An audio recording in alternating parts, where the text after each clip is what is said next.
So this will be take one, action. Hi, I'm Jake. I'm the video director at Harborfront Center. This is just a quick best practices tip guide for self-recording, whether you're self-recording like a music performance or a spoken word piece or running a workshop or a panel, a Q&A, even if you just want to up your Zoom game from home, right? Video production takes a lot of care and time, so my number one tip is just spend some time with your device. Set it up, record yourself doing a test, look at it, listen to it, move stuff around, think about the lighting in your room, think about how the sound is in your room. If you are connecting to like a Q&A or something, consider your network connection. Wired internet is always better. Most phones are pretty good now, whether it's a phone or an iPod or an iPad or just whatever tablet or even like a laptop. Whatever you've got, you can work with it to make it look and sound pretty good. I'll take you through my setup. So I've got this main A camera, which is a medium close-up, this B camera, which is a bit closer. It's nice to cut to cover any mistakes that I make. I've got these Bluetooth headphones, which are recording my main audio, but also this like boom mic, which is just going to give us a fuller sound and is going to cover any errors that we encounter with the close-up mic. Get some stability for all the things you're using. Tripods, sandbags. If you don't have a sandbag, then just like a tote bag with some books or weights in it, clamps. Get things so that they can be set so that you can leave them where they are. I've got two devices here. Most people have one or two devices. If you don't, that's totally fine. One is great. But the more devices you have, the more variety, the more diversity of recording angles and formats you have, the more full your production is going to be. Diversity is strength. A camera angle like this, that's slightly below eye level, slightly pointed up, where the subject is facing the camera is really personal and professional. So if you're using prompts, if you're reading from a script, try and have it mounted as close to the lens as possible. I've got my script mounted just above my lens and just behind. Moving your subject sight lines up is going to help them stand up straight. This angle I've chosen, you can see that there are some vanishing lines. That'll help kind of guide the viewer's eye into the center of the frame where I am. I'm using negative space, visual discrepancy between like my shirt patterns and the background help distinguish me from the background. Getting a good key light will help your subject stand out. Getting a backlight will help them really pop out. Distance between your subject and the background, it adds to your depth of field. I'll give you a quick tour of this little setup.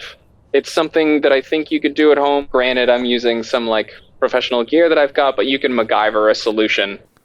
So this is a little 360 tour of my setup here. This is my 360 camera kind of approximating the shot that you were just looking at. And I'll whip around here and show you my POV while I was shooting it. Okay, so I'll walk you through my setup here. First up is my A camera. I actually shot on an S20, but I put this old iPhone here so that you could see it mounted to the tripod with the little phone clamp. These are really useful if you're going to shoot on a phone regularly and you have a tripod. This is my B camera. It's a second generation iPad. Really anything that you have that can shoot video is worth experimenting with to see, what your capabilities are.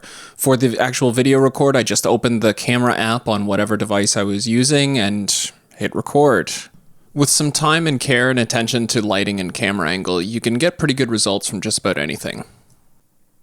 This was my audio recorder. It's an H4n. They're really great little audio recorders. It's spaced a few feet away from me with the gain turned up to contrast the Bluetooth microphone that's right by my face. Just like with video, any device you have that can record audio is worth testing out to see how it works and what its capabilities are.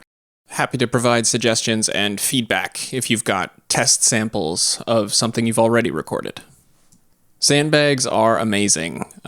Stability really improves your production value It's good to have all of your devices really secured down so that you don't have to worry about them moving while you're shooting. Whether you're using a script or prompt notes, or if you're in a video conference, it's really best to have whatever you're looking at be as close to the lens as possible. Teleprompters have glass right in front of the camera lens.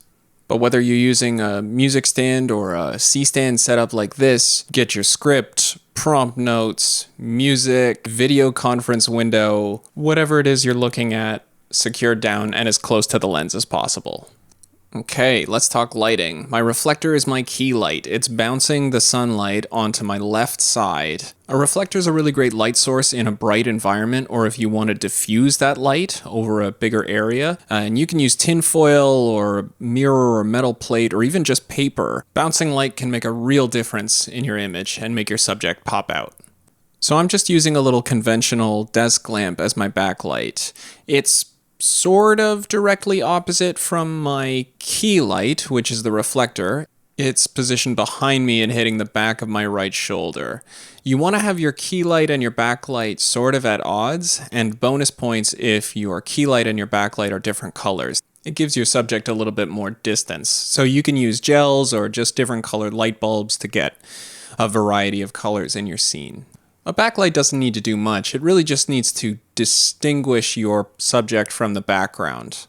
If you're shooting outside or if you're in a really bright room, you probably don't need much of a fill light. A fill light's really just to lift your shadows out from the background and help your subject stand out. You can use a ring light to get really easy full coverage of your face. Ring lights are pretty easy to come by. And I've seen a lot of great mounting options for ring lights, whether you're using a phone or a tablet or a webcam. Ring lights are great and they're easy to mount. Okay, so that's the setup. So this is how the shot was comprised. Now we'll whip back around and talk about the effect that we're having from the other perspective. Okay, so the reflector is the key light that's lighting the front left half of me. And the conventional light is my backlight. It's lighting over the back of my left shoulder. It's not doing much more than just giving me a little bit of an edge, but combined with the depth of field, the framing, the negative space, it all adds up to something that's pretty usable. So that's all the elements at play in this shot. When we go back to the A-cam, you'll see how they all work off of each other, and hopefully you can play with your own depth of field and framing and sight lines and lighting. One more thing. Video production is really hard. It takes so much time. Don't get down on yourself if something takes 2-3 tries. Get everything set up. Do a test recording. Listen back to it. Watch back. Be critical of it. Try again. Set it up again. I'm on take 6 of this on my second day. It takes time and care, and I'm going to spend a whole bunch of time editing this as well. Okay, I hope that helped. So, end.